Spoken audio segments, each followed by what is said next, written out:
हम लगातार राजनीतिक दलों की बात करते हैं, राजनीतिक पार्टियों की बात करते हैं। कभी कोई नया राजनीतिक दल सामने आता है, कभी कोई ब्यूरोक्रेट, कभी कोई समाज सेवी अपना राजनीतिक दल बना लेता है, कभी कोई युवा अपना समाज संगठन बना लेता है। ऐसी तमाम चीज़ें हमने तमाम जानकारियां लगातार देखते हैं।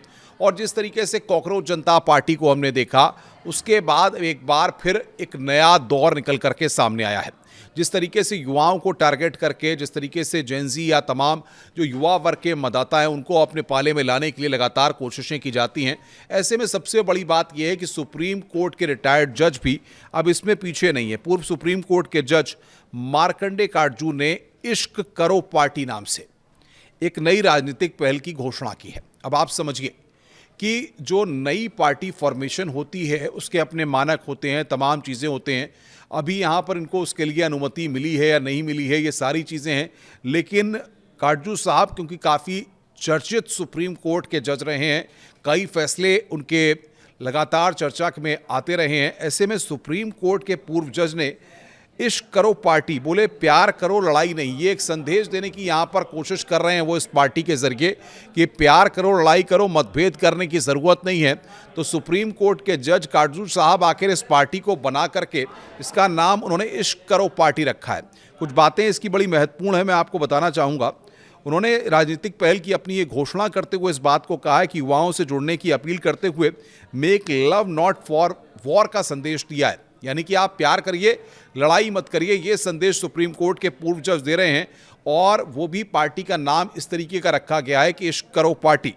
सोशल मीडिया पर क्योंकि लगातार ये पार्टी का नाम चल रहा है तो ऐसे में इसकी तुलना कॉकरोच जनता पार्टी से की जा रही है, यानी कि कहा जा रहा है इश्क वर्सेस कॉकरोच, एक आपसी लड़ाई को यहाँ पर सोशल मीडिया पर बताने की कोशिश की जा रही है। लेकिन सवाल यहाँ पर यह है कि अभी तक औपचारिक पूरी तरह से मैं जिस बात को कह रहा हूं कि आखिर क्या इसको परमिशन मिली है या नहीं मिली है, औपचारिक इसका ढांचा क्या होगा, क्या इसका प्रारूप है, वो सारी चीज़ें अभी तक सामने नहीं आई हैं। लेकिन सबसे बड़ी बात यह है क्योंकि काटजू साहब खुद इसके संस्थापक हैं और लगातार वो इस चीज़ों को लेकर के अपनी बात रख रहे हैं, तो ऐसे में समझना ये होगा कि आखिर इस तरह का नाम, क्योंकि अमूमन हम जो राजनीतिक दलों की पार्टियों के नाम देखते हैं वो इस तरीके से नहीं होते हैं। लेकिन युवाओं को ध्यान में रखते हुए और अपने बयानों के लिए लगातार चर्चा में रहने वाले काटजू साहब का ये बयान, ये जो कदम है, ये थोड़ा समझ से परे, इतना आसानी से समझने वाला नहीं है। क्योंकि जिस तरीके से उन्होंने अपने नए संगठन की घोषणा की है और उनका मकसद ये है कि make for love not for war, यानी कि प्यार करो लड़ाई नहीं, ये वो संदेश देना चाहते हैं। और इसके बाद अब उनके राजनीतिक कदम की चर्चा हो रही है।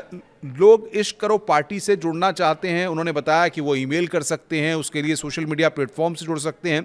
और ये पार्टी नफरत और टकराव की राजनीति के खिलाफ प्यार, भाईचारे और इंसानी रिश्तों को बढ़ावा देने के लिए बनाई गई है, यानी कि इसीलिए इसका नाम वो कह रहे हैं कि इश्क करो पार्टी रखा गया है। फिलहाल ना तो अभी इसका कोई घोषणा पत्र आया है और इसका जो मुख्य संदेश है वो यही है कि प्यार का पैगाम दूर दूर तक किया जाए। और इसी को लेकर के कॉकरोच जनता पार्टी के साथ इसकी तुलना की जा रही है, यानी कि इश्क वर्सेस कॉकरोच, ये बात यहाँ पर कही जा रही है।